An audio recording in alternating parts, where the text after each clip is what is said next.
కాశీపట్టణంలో వారాహి దేవత ఇప్పుడు కూడా చీకటి పడగానే కాశీపట్టణం అంతా తిరుగుతుంది. చీకటి పడగానే గుళ్ళోకి వెళ్ళిపోయి తలుపులు వేసేసుకుంటుంది. అందుకే సూర్యోదయం అయితే ఇంకా వారాహి దర్శనం ఉండదు కాశీలో, మనం చూడలేం కూడా. ఆ వారాహి యొక్క స్వరూపాన్ని దగ్గరగా నిలబడి చూడడానికి ఎవరికి ధైర్యం సరిపోదు. అందుకని ఏం చేస్తారంటే వారాహి దేవాలయం పైకప్పెక్కి సూర్యోదయానికి పూర్వమే పైన కన్నాలు ఉంటాయి, ఆ కన్నాల్లోంచి చూడాలి వారాహిని. కన్నాల్లోంచి చూసినందుకే ఉద్వేగం కలుగుతుంది.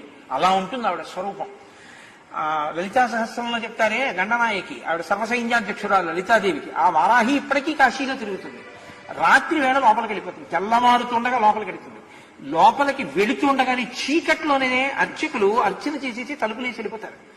ఎవరైనా చూసేవాళ్ళు ఉంటే పైనుంచోసారి లోపలికి చూసి వెళ్ళిపోతారు అంతే.